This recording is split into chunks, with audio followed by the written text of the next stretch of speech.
로마서 5장 8절 우리 한 목소리로 같이 읽겠습니다. 그러나 우리가 아직 죄인이었을 때 그리스도께서 우리를 위하여 죽으심으로 하나님께서 우리를 향한 자신의 사랑을 밝히 보여주셨느니라. 아멘. 그리스도께서 죽으심으로 이렇게 이제 우리가 8절에서 발견할 수 있는 표현이 있죠. 그래서 오늘 그리스도의 죽으심 이런 제목으로 여러분에게 말씀을 드리도록 하겠습니다. 자, 오늘 제가 여러분과 함께 그리스도의 죽으심에 대해 살펴보기를 원합니다.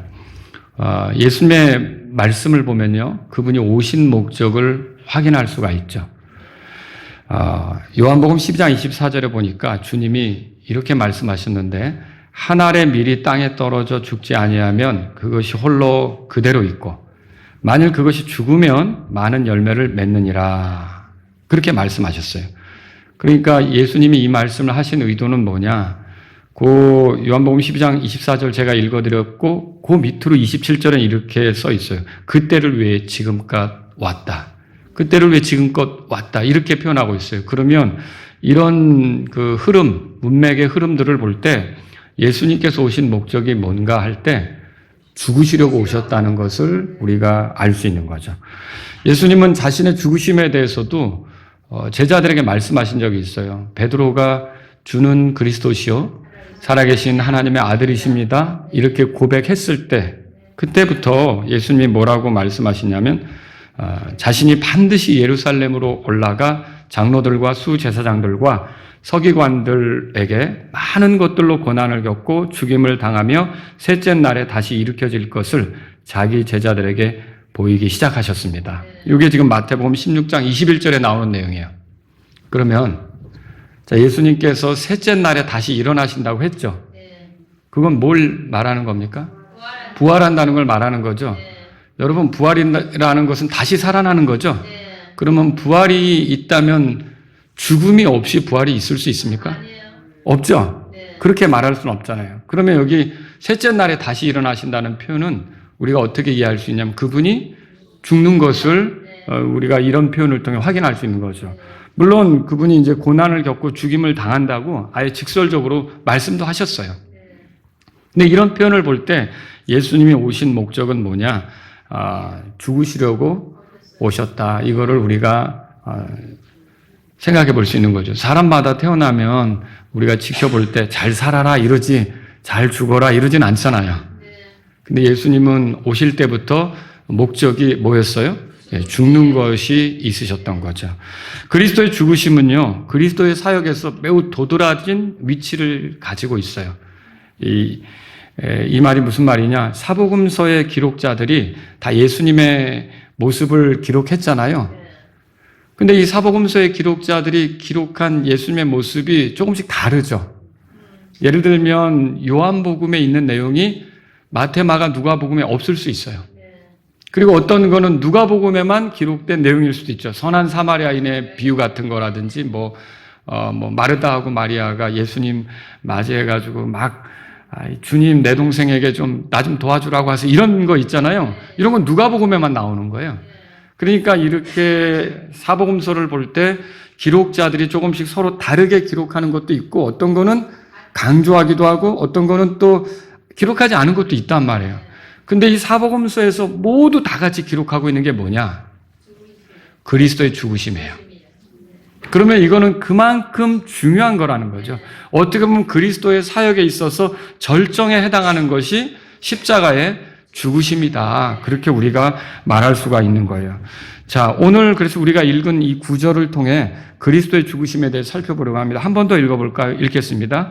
그러나 우리가 아직 죄인이었을 때 그리스도께서 우리를 위하여 죽으심으로 하나님께서 우리를 향한 자신의 사랑을 밝히 보여주셨느니라.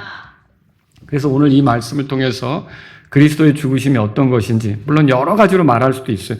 제가 나중에 기회가 되면 다른 측면에서 또 말씀을 드릴 수도 있겠지만 오늘은 한 4가지만 여러분에게 이제 소개해 드리려고 합니다. 첫 번째로 뭐냐? 그리스도의 죽으심은 우리를 위한 것입니다. 자, 여기 5장 8절에 보세요. 그리스도께서 우리를 위하여 죽으심으로 그렇게 돼 있죠. 그래서 여기서 우리가 첫 번째로 발견해야 될 게 뭐냐면 이 그리스도의 죽으심이라는 것이 우리를 위하여 있었다. 그럼 우리는 누구냐? 자, 여기 보니까 우리는 죄인이었을 때, 보세요. 8절에 우리가 아직 죄인이었을 때 그렇게 돼 있죠. 그러니까 그리스도께서는 죄인이었던 우리를 위하여 죽었다. 그렇게 말할 수 있는 거죠. 그러면 우리가 얼마나 심각한 죄인이었냐? 6절에 올라가 보세요. 같이 읽겠습니다. 이는 우리가 아직 힘이 없었을 때 그리스도께서 정하신 때가 되어 불경건한 자들을 위하여 죽으셨기 때문이라. 5장 8절에서는 죄인이었던 우리를 위하여 죽었다고 그랬죠. 근데 그 우리를 6절에서는 뭐라고 소개하고 있느냐? 불경건한 자들, 그렇게 소개하고 있어요. 그러면 경건하다면 하나님을 기억하고 존중하고 그분의 뜻을 따라서 살려고 하고 그분을 기쁘게 하려는 목적으로 살고, 이게 경건한 거거든요. 근데 그게 없는 거예요. 그럼 뭐야? 하나님을 무시하고 외면하고 그분의 뜻대로 살고자 하는 생각은 1도 없고, 이런 거죠. 그래서 하나님의 어떤 법, 하나님의 그 규칙, 이런 것들은 철저히 무시하면서 자기 멋대로 살아가는 그런 사람들을 위하여 예수님께서 죽으셨다는 거죠. 또 여러분 10절에도 보세요. 이렇게 돼 있어요. 우리 같이 한번 읽어보죠. 이는 우리가 원수였을 때에 하나님의 아들의 죽으심에 의해 우리 하나님과 화해하게 되었다면 화해하게 된 자로서 더욱더 우리가 그분의 생명으로 말미암아 구원을 받을 것이기 때문이라. 자, 하나님의 아들의 죽으심, 이거 그리스도 예수님의 죽으심을 얘기하는 거죠. 근데 이런 죽음이 무엇을 위해 있었느냐 보면 원수였을 때 그랬어요. 그러면 이건 뭐냐면 예수 그리스도의 죽으심은 원수들을 위해 있었다는 거예요. 하나님의 원수들을 위해 있었다는 거죠. 그러니까 이런 예수님의 죽으심에 대해서 우리가 이해할 필요가 있는 것이죠. 그래서 자신이 죄인이라고 여기는 사람이 있다. 그러면 그 사람들이 반드시 깨달아야 될 게 있어요. 바로 그 죄인인 나를 위해 예수님이 죽으셨다. 이걸 깨달아야 되는 거예요. 자, 그것이 바로 그리스도의 죽으심을 존중하는 거죠. 근데 만일 그 죽으심이 나랑 상관없어, 이렇게 말한다면 예수님의 죽으심을 존중하는 겁니까? 예수님은 우리를 위해 죽었다고 하는데 죄인인 우리가 그게 나랑 무슨 상관이야? 그러면 그분의 죽으심을 존중하는 게 아니라는 거죠. 그분의 죽으심을 무시하는 거가 된다는 거죠. 그분의 죽으심과 자신이 무관하다고 여기면 결국 그분의 죽으심을 완전히 무시하면서 조롱하면서 이런 꼴이 된다는 걸 우리가 알 수 있는 거죠. 자, 많은 사람들이 지금도 예수님의 죽으심이 그들을 위한 거라는 걸 이해하지 못합니다. 물론 우리도 그랬죠. 우리가 처음부터 예수님의 죽으심이 우리를 위한 거라는 걸 알았어요? 몰랐죠? 근데 누군가 복음을 전해 주었을 때 그 복음을 통해 그분의 죽으심이 우리를 위한 거로구나, 이걸 알게 됐죠. 여러분, 바울도 그래서 이렇게 썼어요. 들어보세요. 바울은 내가 그리스도와 함께 십자가에 못 박혔으나 그럼에도 불구하고 내가 사노라. 그러나 내가 아니요 다만 그리스도께서 내 안에 사시는 것이며 내가 지금 육체 안에 사는 삶은 나를 사랑하사 나를 위해 자신을 주신 하나님의 아들의 믿음으로 사는 것이라. 여기서 중요한 표현이 나를 위해 자신을 주신 하나님의 아들. 나를 위해 자신을 주셨다. 이걸 결국은 나를 위해 죽으신 그분이시라는 것을 이런 식으로 표현한 거죠. 여러분, 우리가 예수님의 죽으심을 이해할 때 그분의 죽으심이 우리를 위한 죽으심이었다는 것을 이해하는 게 필요한 거예요. 그래서 저는 여러분에게 이 말씀을 듣고 있는 여러분에게 여쭙고 싶은 거예요. 여러분은 그 말씀대로 지금 로마서 5장 8절에 써진 대로 하나님의 말씀대로 예수 그리스도께서 우리를 위해 죽으신 것이 맞습니다. 나아가서 나를 위해 죽으신 것이 맞습니다. 이렇게 인정하실 수 있습니까? 그게 우리 모두에게 필요하다라는 것이죠. 두 번째로요, 그리스도의 죽으심은요, 우리의 죄들로 인한 죽으심이에요. 자, 여기 로마서 5장 8절에 우리가 아직 죄인이었을 때 그리스도께서 죽으셨다는 거예요. 우리를 위해서. 그럼 여기 죄인이었다라는 말은 우리에게 죄가 있다는 뜻이죠. 그러니까 이 예수님의 죽으심은 우리의 죄들로 인한 죽으심이라는 것을 알 수가 있는 거죠. 그래서 사도 바울은 복음이 무엇인지 설명하면서 고린도전서 15장 3절에 이렇게 썼습니다. 그리스도께서 성경 기록대로 우리의 죄들로 인하여 죽으셨다는 것과, 여러분 읽어보신 적 있죠? 그러니까 그리스도께서 죽으신 것이 우리의 죄들로 인하여 죽으신 것이다. 이렇게 말하는 거죠. 또 예언자 이사야는요, 그리스도께서 오시면 어떤 일을 하실지, 그러니까 어떻게 죽으실지 이것을 소개했어요. 자, 그러면 뭐라 그랬느냐? 이사야서 53장 5절, 6절에서 들어보세요. 그러나 그는, 여기 그는 이제 오시게 될 메시아죠. 그리스도죠. 아직 오지는 않았지만 이사야가 볼 때 그분이 오시면 그런 일을 할 거라는 거예요. 그러나 그는 우리의 범법들로 인해 부상을 당하고 그는 우리의 불법들로 인해 상하였노라. 그가 징벌을 받음으로 우리가 화평을 누리고 그가 채찍에 맞음으로 우리가 나음을 입었도다. 우리는 모두 양 같아서 길을 잃었고 우리는 각각 돌아서서 자기 길로 갔으나 주께서는 우리 모두의 불법을 그에게 담당시키셨도다. 여러분, 여기서 불법은 뭐예요? 범법은 또 뭐예요? 이 범법들은 뭐냐면 도덕적 의무가 있고요. 또 법칙이 있고 규칙이 있을 거 아닙니까? 그걸 넘어가는 거, 그걸 어기는 거를 우리가 여기서 범법들 그렇게 말해요. 그러면 하나님께서 정하신 규칙들 있을 거 아닙니까? 하나님께서 정하신 법들 있을 거 아닙니까? 그걸 넘어가서 제멋대로 사는 것을 우리가 범법들 이렇게 말하는 거죠. 그러면 저와 여러분들이 하나님을 알기 전에 우리 멋대로 살았다면 우리는 범법자들이죠. 범법자들이죠. 그리고 불법은 뭡니까? 이게 정직하면서 일탈해서 불법적으로 하는 어떤 일들, 시도들을 얘기하는 거예요. 그러니까 하나님의 눈에 거슬리게 행동하는 모든 것들이 다 불법이 되는 거죠. 그럼 우리는 불법자들이죠. 근데 여러분, 예수님에게는 범법이 있어요? 불법이 있어요? 없죠. 그런데 그분은 그런 불법이나 범법이 없음에도 죽으셨어요. 그러면 도대체 무엇 때문에 죽으신 것일까? 우리의 범법들, 우리의 불법들로 인하여 그분이 죽으셨고 우리의 범법들을, 이거 불법들을 담당하시려고 그렇게 주님이 죽으신 것을 우리가 알 수 있다는 거죠. 베드로전서 2장을 펴보세요. 베드로전서 2장. 우리의 죄들로 인하여 죽으셨다. 여러분, 이거를 기억하셔야 돼요. 24절입니다. 베드로전서 2장 24절. 다 같이 한 목소리로 읽겠습니다. 그분께서 친히 나무에 달려 자신의 몸에 우리의 죄들을 지었으니 이것은 우리가 죄들에 대하여 죽고 의에 대하여 살게 하려 하심이라. 그분께서 채찍에 맞으심으로 너희가 고침을 받았느니라.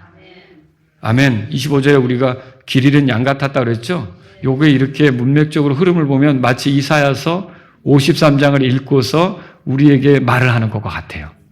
이게 그런 표현이에요. 근데 여기서 24절에 그분께서 그랬죠. 그분은 누구예요?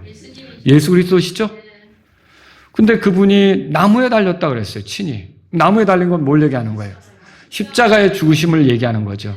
예수님이 십자가에서 죽으셨단 말이에요. 근데 왜 그렇게 죽으셨느냐 했더니 이 구절에 보니까 자신의 몸에 우리의 죄들을 지셨다 그렇게 돼 있어요.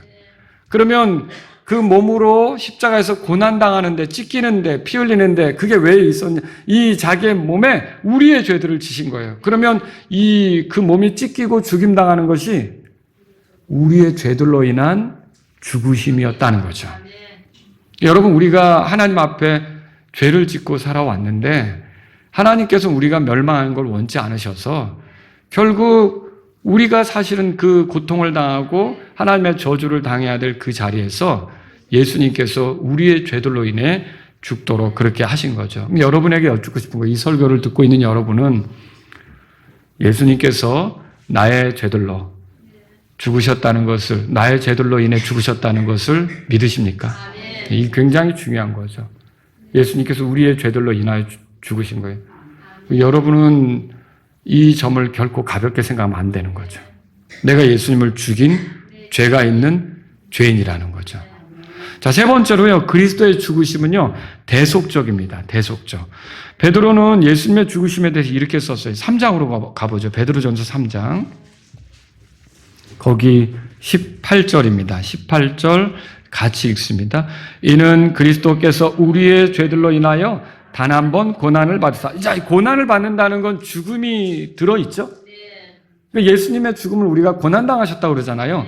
근데 그 죽으심, 그 고난당하는 것이 우리의 죄들로 인하여 그렇게 됐다고 또 강조하고 있죠. 그 지금 우리가 살펴보고 있는 두 번째 대지인 우리의 죄들로 인하여 죽으셨다는 것을 이 베드로전서 3장 18절도 말하고 있다는 거죠. 자, 계속 읽어보죠. 의인으로서 불의한 자를 대신하셨기 때문이니 이것은 그분께서 육체로는 죽임을 당하셨으나 성령에 의해 살아나심으로 우리를 하나님께 데려가려 하심이라. 아멘. 여러분, 이 구절을 보니까 여기에 고난을 받으셨다고 그랬는데 그 고난의 모습이 의인으로서 불의한 자를 대신한 거다, 그렇게 말하고 있어요.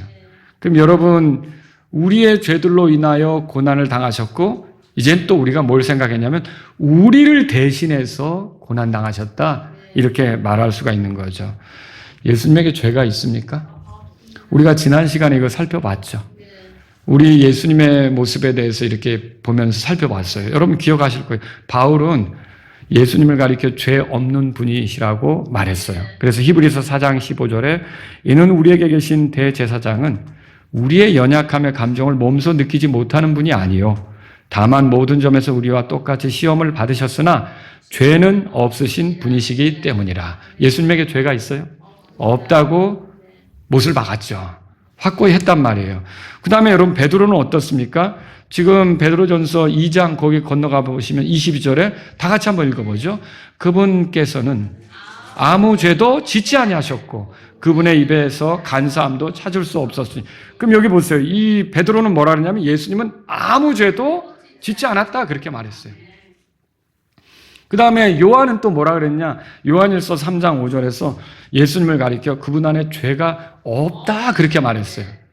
제가 읽어드릴게요. 이에 그분께서 우리의 죄들을 제거하시려고 나타나신 것을 너희가 알거니와 그분 안에는 죄가 없느니라. 예수님에게 죄가 있어요, 없어요? 자, 죄가 없으면 사망을 당하지 않습니다. 죄의 삭은 사망이잖아요. 그러니까 여러분과 제가 잘 생각해 보셔야 될 게, 만일 하나님의 뜻이 없었고 그리고 예수님이 죽기를 원치 않는다면 안 죽으실 수도 있는 거예요. 죄가 없으니까 영원히 사는 거죠. 그 고통을 당하지 않을 수도 있는 거라는 거예요. 근데 왜 예수님이 죽는 겁니까? 나를 위해, 첫째는, 그리고 나의 죄로 인하여, 그리고 셋째는 나를 대신해서 죽는 거죠. 그래서 여러분, 하나님의 계획이 나를 살리는 것이고 내가 멸망치 않는 것이고 내가 구원받아서 하나님과 영혼을 보내는 것이고 내가 영원한 생명을 얻어서 사는 것이 하나님의 뜻인 것을 예수님이 아시니까 그 뜻에 순종하겠다고 십자가의 죽으심으로 그 뜻에 순종하신 거죠. 그러니까 여러분, 여기서 우리가 알 수 있는 게, 이게 예수님의 죽으심은 나를 대신한 죽으심이다, 그렇게 정리하셔야 되는 거죠. 그래서 그 죽으심은 우리의 죄들을 지신 죽으심이고 우리를 대신해서 죽으신 거죠. 그 죽으심이죠. 이게 복음의 핵심 아닙니까? 죽음이 결국은 우리를 대신해서 있었다. 여러분, 그러니까 내가 죽어야 될 자리인데 예수님이 나를 대신해서 죽은 거예요. 그래서 이걸 우리가 대속이라고 그러죠. 대속이 뭐예요? 대신 값을 지불하고 풀어주는 거예요. 그러면 어떤 죄수가 감옥에 갇혔고 벌금을 내지 않으면 풀려날 수 없고 거기서 노역을 하면서 수년을 보낼 수도 있는데 결국은 그 값을 대신 누군가 지불해주면 내가 풀려날 수 있잖아요. 근데 죄는 그냥 용서되지 않아요. 하나님은 공의로우세요. 죄의 삭은 사망이에요. 누군가 나를 대신해서 죽어야 돼요. 말하자면 육체적인 죽음도 죽음이지만 하나님으로부터 버림받는 경험도 있어야 되는 거예요. 누가 그걸, 지옥에 들어간 사람들이 다 하나님으로부터 버림받는 거 아닙니까? 근데 예수님이 십자가상에서 나의 하나님 어찌하여 나를 버리셨나이까라고 외치잖아요. 얼마나 고독한 순간이에요. 누구도 편들지 않는 누구도 자기를 헤아려 두지 않는 그 엄청난 순간 아닙니까? 원래는 우리가 당해야 될 그런 저주를 예수님께서 우리를 대신해서 거기서 당하셨던 거죠. 여러분, 그래서 이 설교를 듣고 있는 여러분에게 여쭙고 싶은 거예요. 여러분은 예수님께서 나를 대신해서 죽으셨다, 그분의 죽으심이 나를 대신한 거다 믿으십니까? 믿어야 된다는 거죠. 이게 성경이 말하는 거예요. 마지막으로 하나 더 말씀드리면요. 그리스도의 죽음은요. 희생적인 거예요. 침례자 요한은 예수님을 가리켜 뭐라 그랬냐? 세상 죄를 제거하는 하나님의 어린 양이다 그랬어요. 구약시대 죄인들은 계속해서 하나님 앞에 살아가기 위해서 희생물을 가지고 옵니다. 희생물은 그 사람의 삶의 형편에 따라 소가 될 수도 있고 양이나 염소가 될 수도 있고 좀 어려우면 비둘기가 될 수도 있죠. 정말 어려운 사람은 고운 가루를 쓸 수도 있지만 그건 아주 예외적인 거고 하나님이 요구하신 건 뭐냐? 율법에 따라 거의 모든 것이 피로써 깨끗하게 되나니 피 흘림이 없은즉 사면이 없다. 히브리서 9장 20절에 써 있잖아요. 그러니까 어떤 죄인이든지 피를 쏟아야 되는 거예요. 그래서 피 흘리는 순결한 짐승, 흠없는 짐승을 가지고 하나님의 제단 앞으로 나와야 되는 거죠.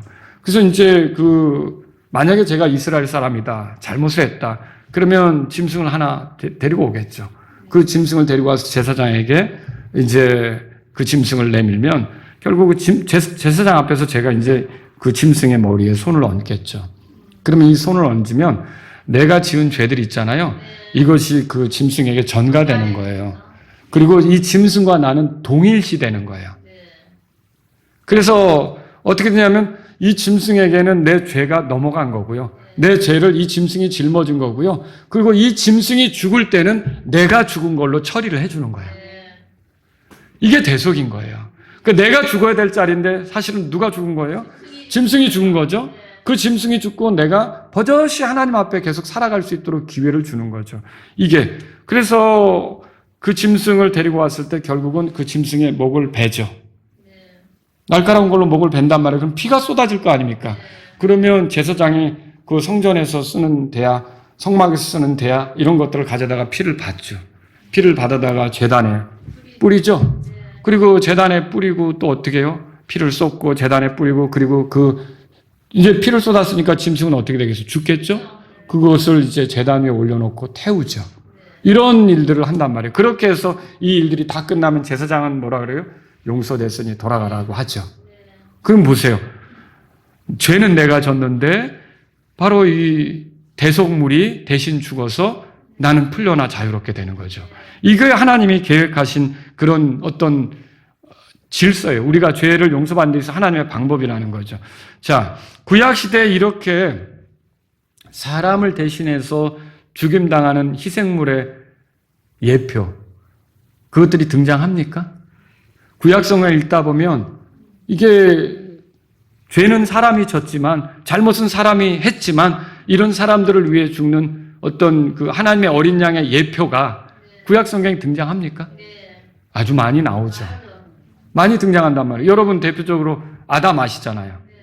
아담이 하나님이 먹지 말라는 거 먹었고 죄를 졌죠. 버섯 몸이 됐고 부끄럽게 됐잖아요. 그런데 앞치마를 해 입었지만 뭐 그걸로 온전하지 않죠. 그 앞치마는 말라 비틀어질 거고. 그러면 하나님께서 그 부끄러움을 가리기 위해서 어떻게 합니까? 가죽 옷을 해 입히죠. 그 코트라고 돼 있죠.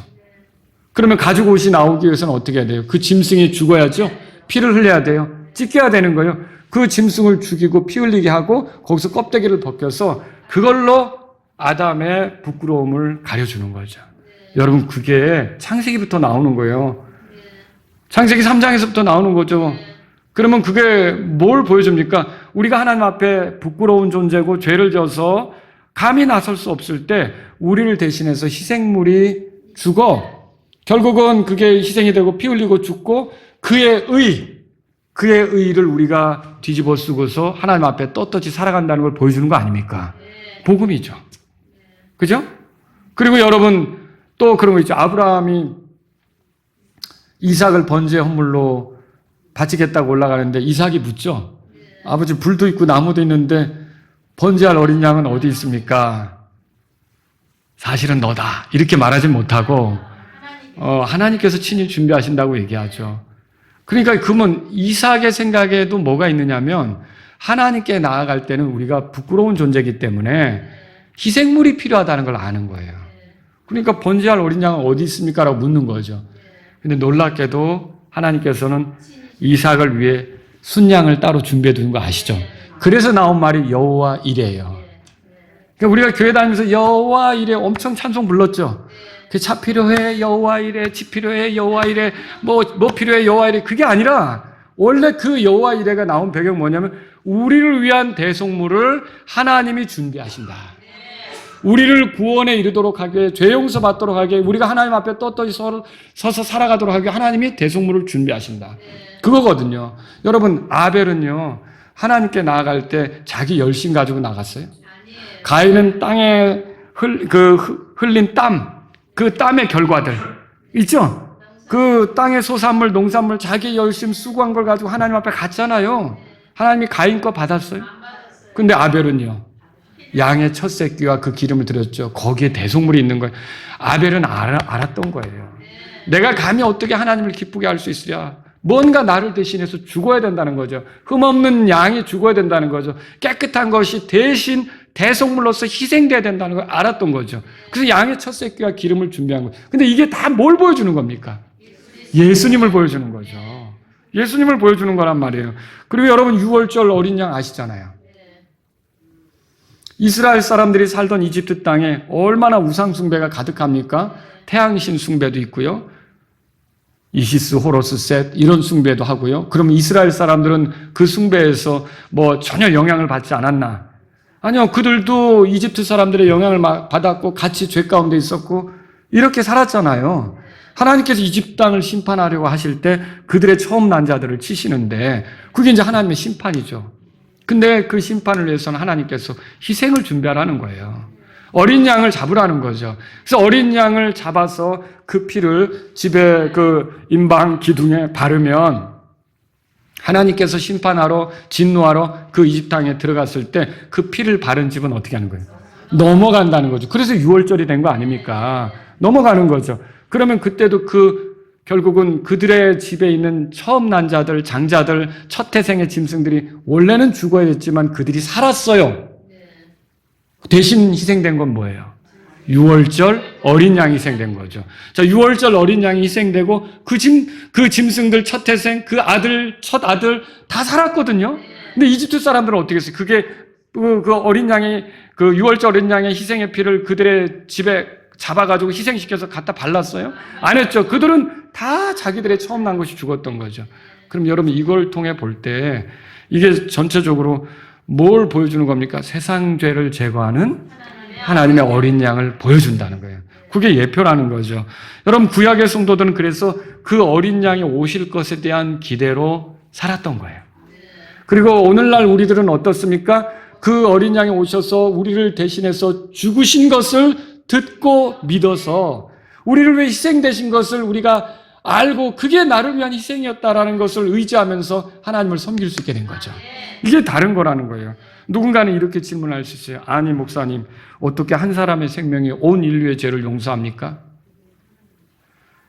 저도 최근에 어떤 유튜버가 하는 얘기를 들었어요. 그분이 제가 이름만 대면 정말 한국 사람들이 많이 존경하는 목사님의 아들이신데 어떻게 한 사람이 온 인류의 죄를 사한다고 그렇게 얘기하느냐. 이렇게 얘기를 하는 거예요. 여러분, 예수님은 사람이 되셨지만 하나님이십니다. 그리고 하나님이시기 때문에 그분의 피는 아담의 후손으로 온 어떤 인간의 피가 아니라 하나님의 피인 거예요. 하나님은 자신이 지은 세계의 모든 것들을 처리하실 수가 있어요. 그렇지 않습니까? 그래서 하나님의 피로서 온 인류의 죄가 해결이 되는 거죠. 죄인들의 수가 얼마나 많든 모든 사람의 죄를 예수님의 피로 다 해결할 수가 있는 거예요. 자, 그런데 또 어떤 사람 물을 수가 있죠. 그러면 목사님, 그리스도의 죽음으로 모든 사람은 자동적으로 용서받고 구원받습니까? 그건 아니죠. 또 이게 이제 지나쳐가지고 만인 구원론이라고 들어보셨죠? 예, 모든 사람이 궁극적으로는 다 구원받는다 이렇게 얘기하는 사람들이 있다는 거죠. 그렇지 않습니다.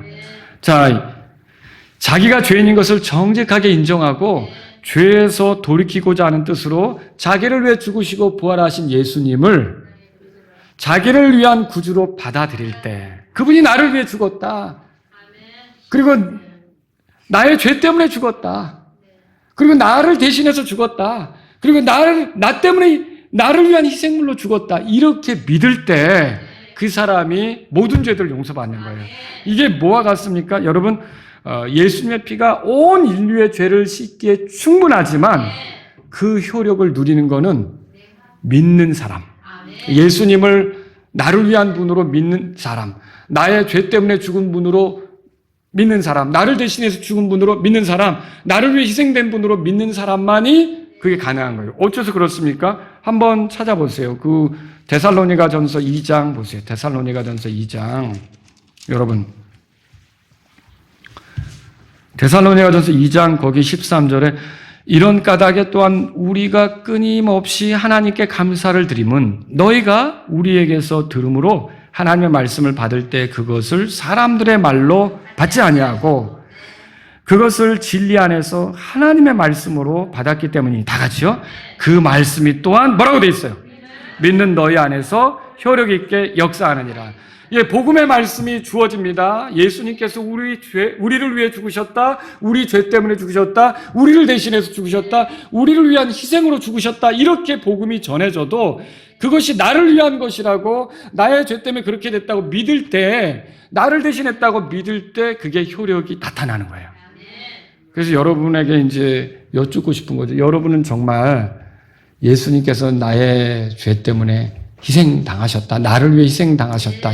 나를 위한 하나님의 어린 양으로서 희생물이 되신다. 이렇게 믿으십니까? 여러분, 큰 발전소가 있어요. 그 도시의 모든 전력을 다 커버할 수 있어요. 그 전기가 얼마든지 준비가 돼 있어요. 그렇지만 이 전기를 내가 누릴 수 있는 거는 코드를 꼽아야 되죠. 그리고 스위치를 올려야 되죠. 그래야 뭐 진공청소기라도 돌아가는 거 아닙니까? 그런데 발전소도 있는데 이건 왜 안 돌아가지? 왜 안 돌아가지? 보니까 안 한 거죠. 그죠? 그러면 여러분 이거 우리가 이런 걸 생각해 볼 때 하나님 편에서는 우리의 모든 인류의 죄를 다 씻을 만큼 하나님 편은 준비가 다 된 거예요. 그러면 이거 나에게도 좀 주세요. 나도 용서받기를 원합니다. 하나님의 은혜 있기를 원합니다라고 꽂아야죠. 이게 믿음인 거죠. 근데 이 믿음이 없으면 그걸 누려요? 못 누려요? 못 누린다는 거예요. 우리는 지금껏 그리스도의 죽으심이 우리를 위한 것, 우리의 죄들로 인한 것, 우리를 대신한 것, 그리고 하나님의 어린 양으로서 우리를 위한 희생물이라는 것을 들었어요. 여러분, 온 세상의 죄들을 처리하시기 위해서 예수님께서 십자가에서 죽으신 거죠. 비록 그리스도께서 세상을 위해 죽으셨다고 해도 여기서 이제 중요한 거예요. 성경은 이제 우리가 읽기 좋도록 우리를 위해 그렇게 말하셨지만 결국은 이게 나를 위해로 받아들이셔야 돼요. 나의 죄들로 인하여 죽으신 거로 받아들이셔야 돼요. 나를 대신한 걸로 받아들이셔야 돼요. 나를 위한 희생물로 받아들이셔야 돼요. 그러니까 나를 위한 것이 아니고 그냥 두리뭉실하게 우리 속에 묻혀서 뭐 우리를 위해 죽었대라고 내가 무감각하게 대하면 그게 진심으로 나와는 상관이 있는 것으로 간주하지 않으면, 그렇게 믿지 않으면 소용이 있어요? 소용없는 거죠. 여러분, 하나님께서는 세상의 구원을 위해 멸망받아 마땅한 죄인들, 하나님의 원수였던 죄인들, 아주 불경건하게 산 죄인들인 우리들을 위해 자신의 아들을 준비하신 거예요. 그분을 보내신 거죠. 여기 하나님의 사랑이 있는 거 아닙니까? 그래서 로마서 5장 8절로 돌아가 보세요. 5장 8절. 다시 한번 말씀을 생각하면서 읽어보죠. 8절 다 같이 읽습니다. 그러나 우리가 아직 죄인이었을 때 그리스도께서 우리를 위하여 죽으심으로 하나님께서 뭐라고 돼 있어요? 우리를 향한 자신의 사랑을 밝히 보여주셨느니라. 결국 예수님의 죽으심은 하나님의 사랑을 보여주는 죽으심이다. 얼마나 우리를 사랑하셨는가. 얼마나 우리를 사랑하셨으면 그분이 자신의 아들을 아낌없이 내주셨던 것인가. 여러분과 저는 이걸 생각해야 된다는 거죠. 근데 아무리 하나님께서 우리를 이처럼 사랑하셔도 우리가 그분이 보내신 그 구원자, 우리의 죄 때문에 우리를 위해 우리의 죄들로 인해 우리를 대신해서 희생물이 되신 그 예수님을 나를 위한 분으로 믿지 않으면 여러분 용서가 이루어집니까? 멸망할 수밖에 없는 거죠. 근데 여러분이 만약에 믿으셨다면 정말 하나님을 찬양할 일이고, 그러나 오늘 이 자리에 아직도 그냥 예수님이 나와 상관없는 것처럼 생각하는 분이 있다면 오늘 예수님을 나를 위해 죽으신 분, 나의 죄들로 인하여 죽으신 분, 나를 대신해서 죽으신 분, 그리고 나를 위한 희생물로 하나님이 준비하신 어린 양으로 받아들이셔야 되는 거예요. 그때 그 사람이 구원받고 멸망하지 않게 된다는 거죠. 만일 그리스도께서 이같이 자신의 죽음으로 큰 구원을 이루셨는데 그걸 거부한다? 여러분, 구원에 대해서 가볍게 여기면 하나님의 심판을 피할 수가 없습니다. 이제 누구든지 그 들은 복음에 대해 신중해야 됩니다. 들은 것을 잃어버리면 하나님의 말씀이 길가에 뿌려진 것과 같아요. 길가에 뿌려진 것 같아서 무슨 열매를 기대할 수 있습니까? 그 들은 것을 잃어버린다면 그것을 마음에 간직해야지. 그게 내 것이 돼야지. 그래서 여러분, 만약에 그것을 가볍게 여긴다 그러면 그 사람은 어떻게 되느냐? 베드로가 이렇게 말했죠. 베드로전서 4장 17절에 하나님의 복음을 순종하지 않는 자들에게 그 심판이 있다고 말했어요. 하나님의 집에서 먼저 심판이 있는데 그 복음을 받아들이지 않으면 얼마나 그 심판이 더 크겠는가, 이런 것들을 비춰주는 말씀이 있잖아요. 또 데살로니가 후서 1장 8절에 예수 그리스도의 복음에 순종하지 않는 자들에게 타오르는 불로 징벌하신다는 말도 있어요. 그러니까 이렇게 복음이 주어지는데도 그걸 거부했다, 듣지 않는다, 예수님의 죽음이 나랑 상관없다, 이렇게 여기는 사람이 있다면 그 사람은 정말 나중에 엄청난 후회를 할 거라는 거죠. 제발 그런 일이 생기지 않기를 바랍니다. 오늘 제 설교는 뭐예요? 여러분, 심판에 이르기보다는 구원받게 되기를 바라는 목적으로 여러분에게 드린 거예요. 그리스도의 죽으심으로 나타난 하나님의 사랑, 절대로 외면하시면 안 됩니다. 그리스도의 죽으심이 나와 상관없는 것처럼 말해서는 안 되는 거죠. 그분이 죽어야만 내가 하나님께 용서받을 수밖에 없을 정도로 그렇게 심각한 죄인이었다. 여러분, 그러니까 내 죄가 얼마나 크면 하나님의 아들이 나서야 해결이 되는 거예요. 내 죄가 얼마나 심각하면 돈 몇 푼으로 해결될 수가 없는 거예요. 그게 돈으로 해결될 수 있는 게 아니라는 거죠. 하나님의 아들이 나를 위해 죽어야, 나의 죄들로 인하여 죽어야, 나를 대신해서 죽어야 내 죄가 해결이 되는 거예요. 그만큼 내 죄가 심각했다는 거죠. 이런 심각한 죄인을 하나님께서 사랑하셨다는 것이 놀랍지 않습니까? 사람은 아름다운 걸 사랑해요. 그렇지 않습니까? 사람은 좋은 것에 감탄하면서 그걸 수집하려고 해요. 쓰레기 같은 걸 모으는 사람들이 있습니까? 아니죠. 다들 좋은 것들을 집에다 소장하려고 하죠. 그렇죠. 근데 하나님께서는 이런 원수였던 우리, 불경건한 우리를 얻으시겠다고 자신의 아들을 희생시킨 거예요. 이건 얼마나 큰 사랑입니까? 여러분, 그 그리스도를 통해 이제 우리가 하나님의 사랑을 얻었다면 나머지 인생을 어떻게 살지를 여러분이 생각하셔야 돼요. 정말 이제는요, 나도 주님을 위해서 살려고 해야 돼요.